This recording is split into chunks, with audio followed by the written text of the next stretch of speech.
Hello, good afternoon. Make sure we're live on all cylinders.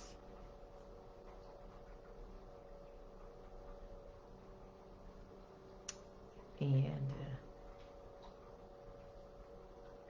then I want to share this quick nugget with you, and we are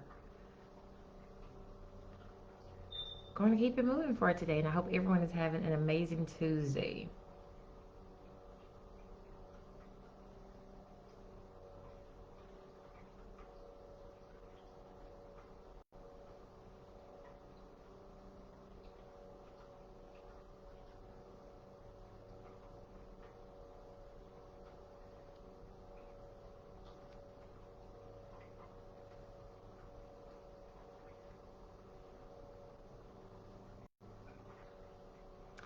All right, I wanted to make sure that it was shared in places, and forgive me, it does seem a little fuzzy and dark, but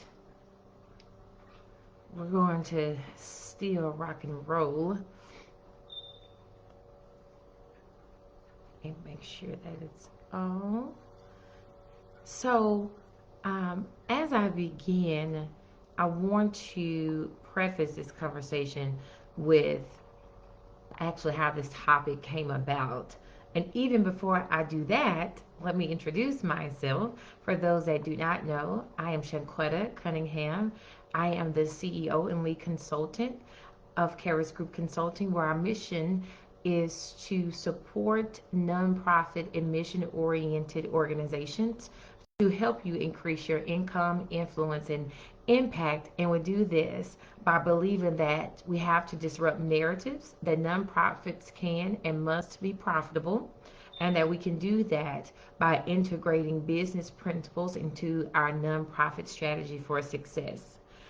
And so I want to give that get that out of the way. And also to that, this is kind of how the conversation came about.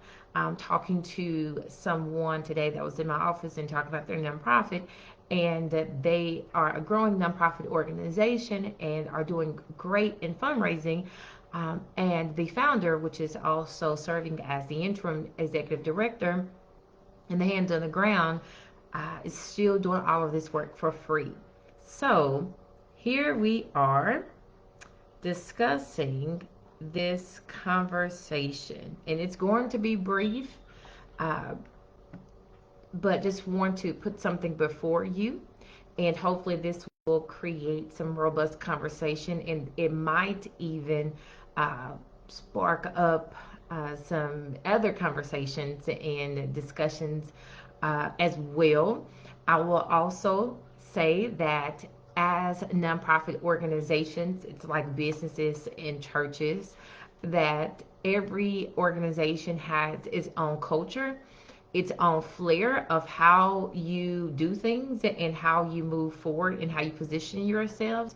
And so the information that I will share with you today, it's one of those things I heard that you chew out the meat, spit out the bones. You take what you believe will be of essence to your growth and to your process, and it could spark or a great conversation and some great structure to put some things into place, or you may just say, hey, we kind of like what we're doing, and we're going to go from there. But the topic is, should startup nonprofits in particular pay the executive director?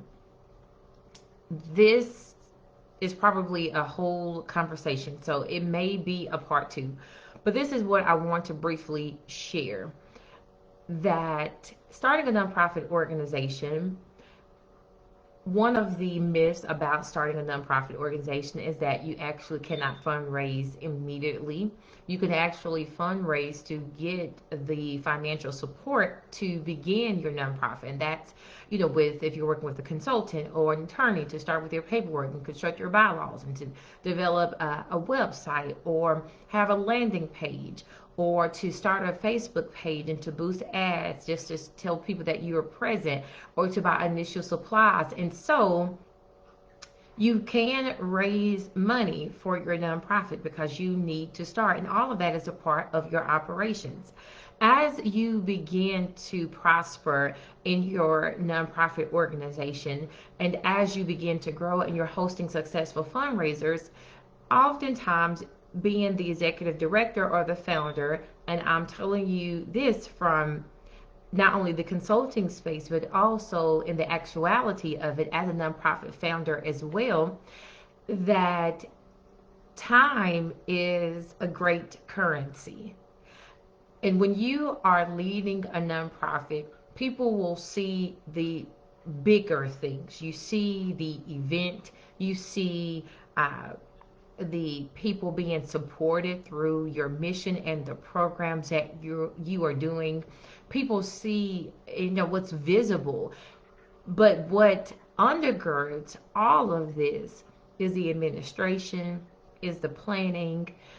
You probably are the marketing person, especially as the founder, executive director. So you're doing all the posts, you're probably making the flyers, you are going around trying to drop your flyers off to different people, you're getting sponsors, you're drafting the letter, composing it, and even if you're sharing it with your board, you're taking 70%, 80% of the task and then moving that, and then giving the remainder to the people that are supporting you, right? All of this and all of the programs has to start first with the strategy in the administration before you get to the execution.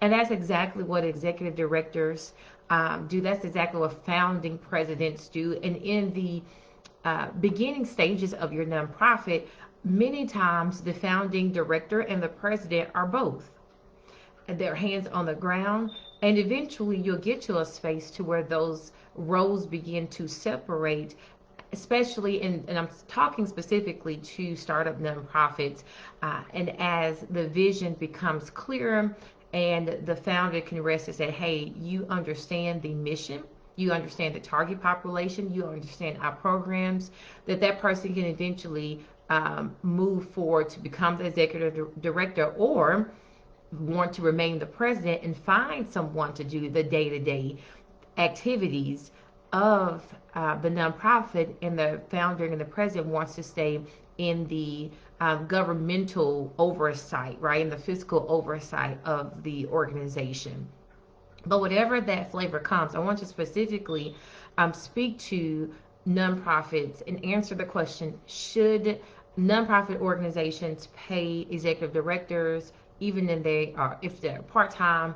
Um, and the answer is yes.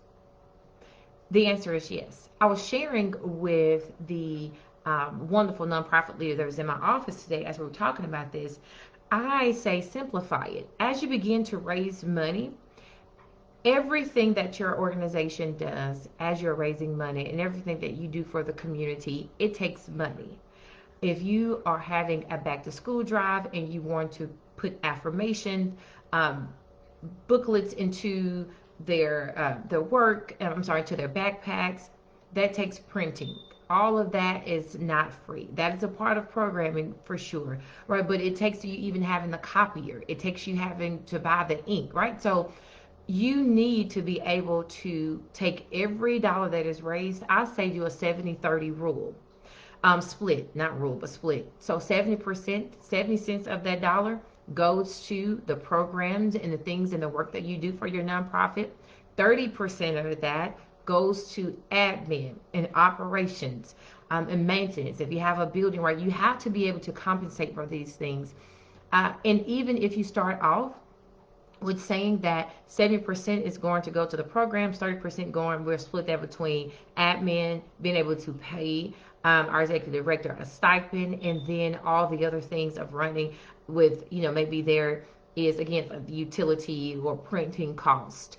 You all as a board can come together to decipher what that looks like, because you know what you are expending and you know what you are using and paying for that's relevant to your nonprofit. But absolutely, that eventually, as you are making money, raising money, you should compensate people for their time. You should compensate people for the administration, because all of this has to be, their finances have to be reconciled, right? You have to have reports maybe for sponsors. You have to send thank you cards. Most of this will rely on the executive director to even think about and then to delegate. And again, that is time, that is currency. But usually, I will say, in my line of work and working with individuals, I see that it's really women leaders who struggle with this the most, of deciding, am I wrong basically for having a requesting or requiring or even desiring to be compensated as executive director. Profit is not a dirty word. Compensation is not a dirty word. And it's time for us, again, this is why we teach our clients to integrate business principles into your nonprofit process, because nonprofits are businesses with a heart. And you don't walk into any business, you don't walk into the job, even if you're watching this now at your job, you're not doing that for free. And it's actually unfair to ask people to devote so much of their time with no compensation. Nonprofit does not mean no profit, no strategy, no business acumen. It doesn't mean a no or none.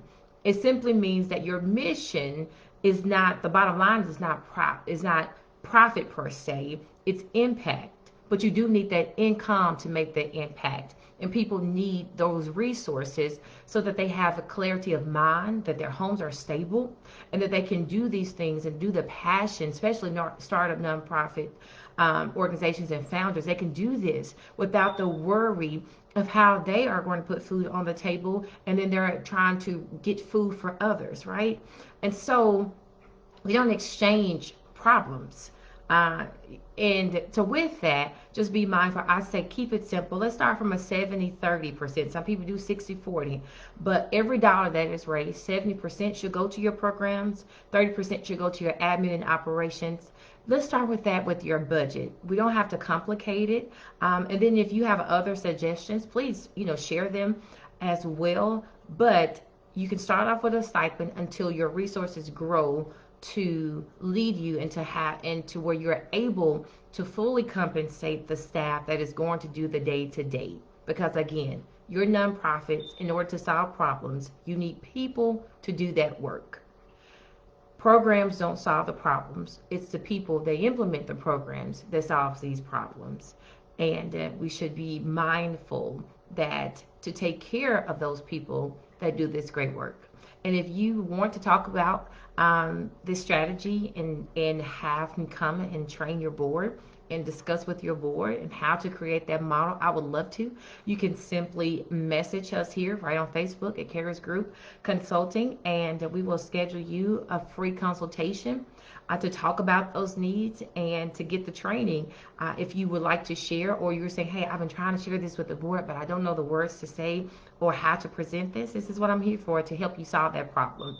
All right, you all have a great afternoon. Share this message and share this video. And until next time, I will see you. See you around. All right, thank you.